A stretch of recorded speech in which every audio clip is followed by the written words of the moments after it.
Hey, this is Net Force 2, done by me, also known as MM, also known as McGrath. Hope you're having a good day.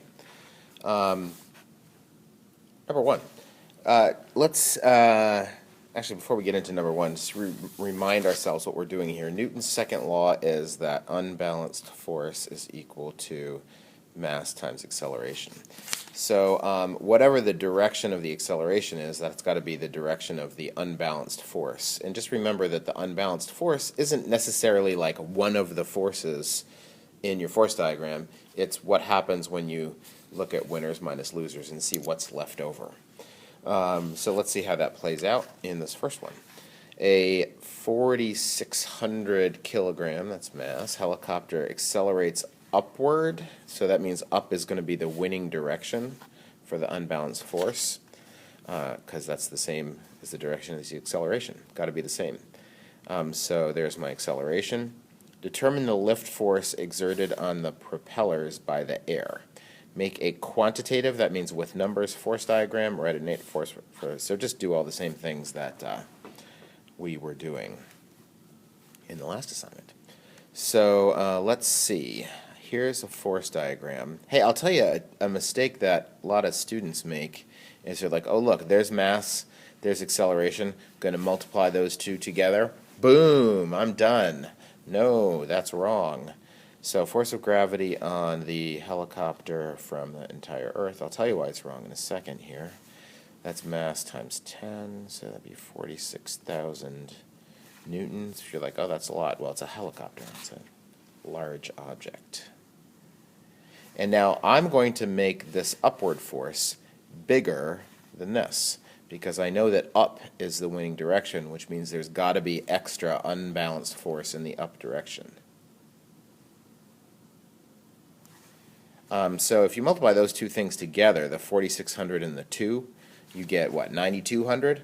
So you're like, oh, okay, so that's the upward one, 9,200. No, that can't possibly be right, because this is 46,000, and this is losing, right? This is losing to that upward force. So sorry to disappoint you, but that the 9,200 you get from doing this does not show up in the diagram. It's not one of the forces in the diagram. Force of lift, on the helicopter from, we'll say that's the air.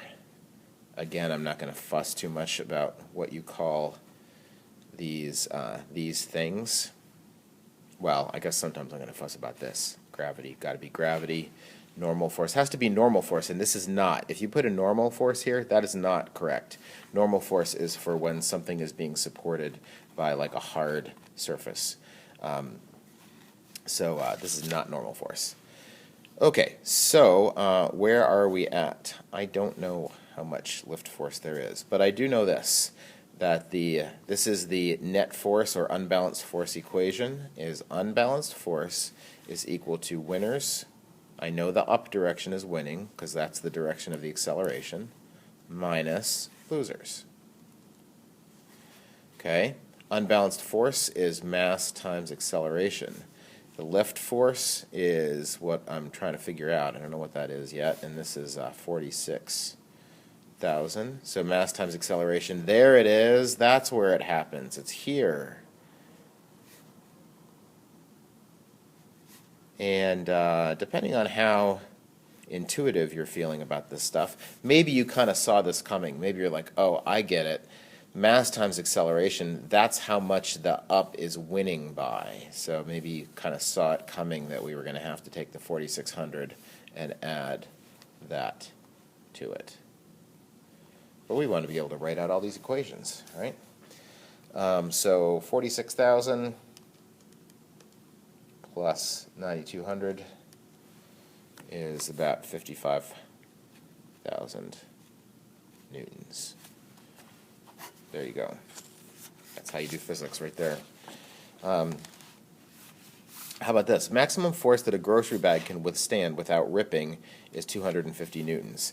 That's like the bottom of the bag. You got all your groceries and stuff in here. So at some point the bottom, the paper bag, or maybe it's a plastic bag, whatever, is going to just fail, and the stuff falls out the bottom.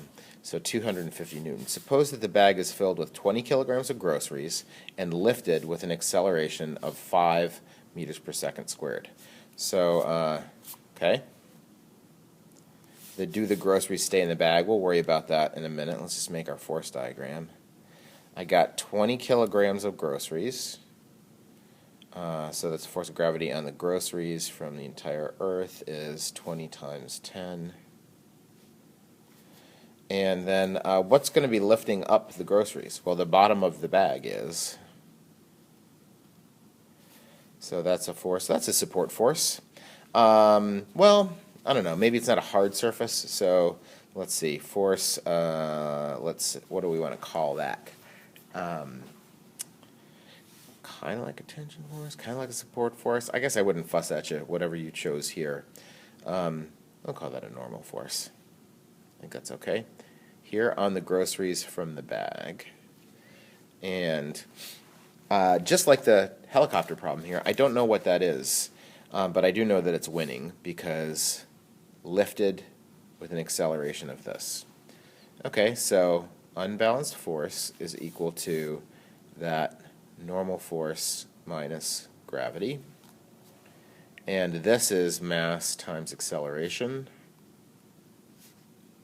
Force of gravity, I know that, it's 200. It's exactly like the problem we just did. And 20 times 5 right here is 100. So the normal force, the support force that would be required to do this would be 300. And the bag can only do 250. So the bag's going to break. Hopefully you didn't have your eggs in there. Just a bunch of boxes of macaroni and cheese. That'd be all right. They just fall on the ground. Pick them up again. Number 3, student standing on a scale in an elevator at rest sees that his weight is 840 newtons. So here's a force diagram.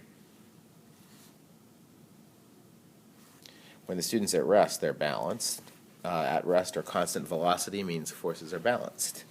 So force of gravity on the student from the entire Earth is 840.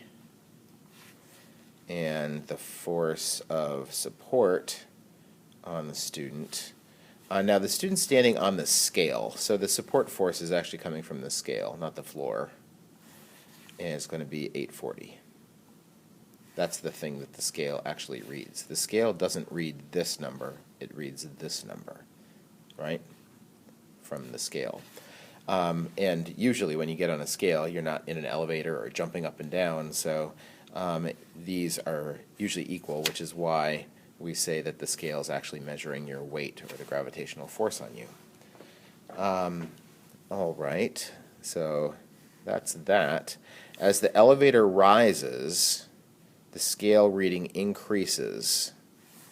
Okay, so this is when it's accelerating up. You know what the force of gravity is on him now? Of course you do. It's the same, because gravity doesn't give a flying banana about what the people are doing with their elevators and all that.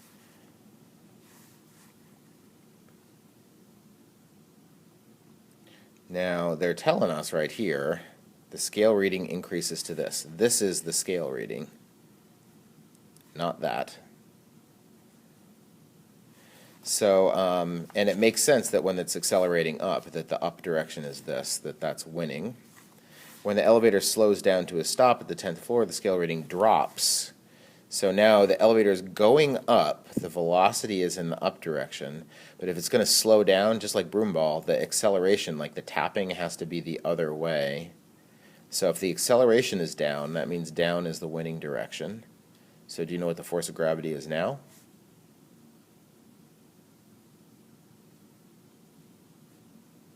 You guessed it. It's the same, because gravity doesn't care, still doesn't care, never going to care. And now the normal force on the student from the scale drops to 588. If you're thinking like, wait, how can the scale read different things if the student weighs this much? Well, if you have a bathroom scale, go stand on it and like bounce up and down. The digital ones now, we don't see this much anymore. I guess you would have to, you'd have to have a real old school scale to do this. The old ones were like a spring, and you could see the reading bouncing around. In the same way, let's see if I'll do a little demonstration here for you. Try not to break anything while I'm doing it. So here's, sorry about the mess everywhere. So here's a little scale, right? This is a scale. It's got a spring inside. And you can see it's reading about 1.5 newtons, which makes sense because there's 150 grams or 0.15 kilograms there. So it's a scale that works. And if you think that that scale always has to read that same thing with, oh, where did it go? I lost it. Oh, there it is. So if you think it's always got to read the same thing, look. So am I changing the weight of this thing by doing that? The reading on the scale is changing. Well, no, I'm accelerating it up and down, which is causing more or less support force from the scale, from that hook there. It's causing more or less support force to be required. So that is why the scale reading is changing. Now, of course, if it's at rest, then I get the correct reading. And when you stand on the scale in your bathroom, if you've got one of those digital ones and you just bounce around a lot, it's not going to give you a reading. It's just going to, it's like it's waiting for it to settle into one value. So anyway, that's what the scale is reading. The moral of that story is the scale is reading the upward force, not gravity. But if you stand still, they're equal. All right, so what are we supposed to do here? Determine the acceleration at the beginning and end of the trip. Okay, so for this and this, we just want to make a, we would just want to do our physics here. Unbalanced force is equal to, in this one, up is winning. Now, unbalanced force is equal to mass times acceleration. The support force is 1050, and the gravitational force is 840. So that's, what, 210? And the mass of the, oh, what's the mass? They didn't tell us. Well, how did you get this, or this, or this? We get this number by multiplying the mass by 10. So if you want to get from gravitational force back to mass, just divide it by 10. Well, that's 84. Just take the 0 off. Times acceleration. So the acceleration here, 210 divided by 84 is 2.5. And that was acceleration up. I'm going to make sure that I indicate the direction too. And then same thing here. Unbalanced force is equal to, in this one, we're accelerating down, so down is winning. So it's going to be that.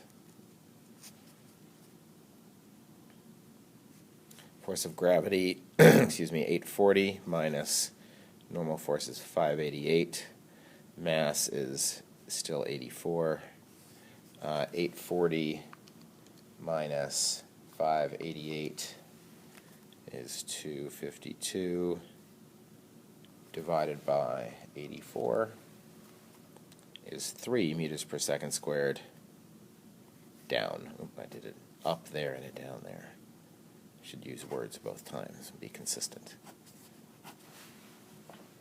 Right? And the last one from this assignment here. A sign in an elevator states the maximum occupancy is 20 persons. Suppose that the safety engineers assume that the mass of the average rider is 75 kilograms. So that's, let's see, so 20 people times 75 kilograms is the average person. Is so this is the mass of all the people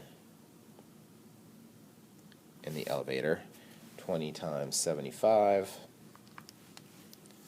So that's 1,500 kilograms of people. The elevator itself has a mass of 500. Elevator. So that means my total mass of a 500 kilogram elevator loaded with all the people is going to be 2,000. So if somehow you mess that up and you're, oh, whoops, then you should pause the video, right? You take over, fix it. The cable supporting the elevator can tolerate a maximum force of 30,000 newtons. What's the greatest acceleration that the elevator motor can produce without snapping the cable?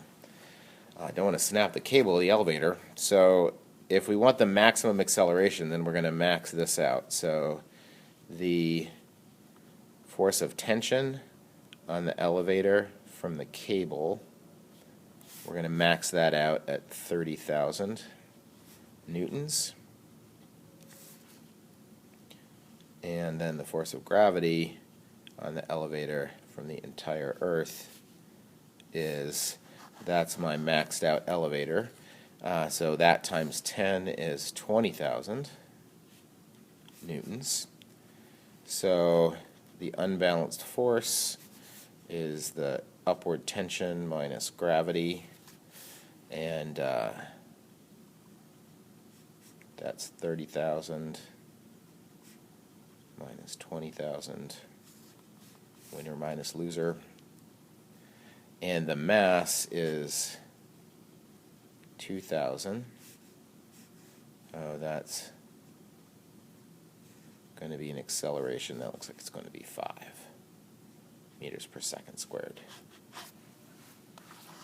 That's all the stuff that you have to do. All right, net force. Net force means the same as unbalanced force, right? You got that.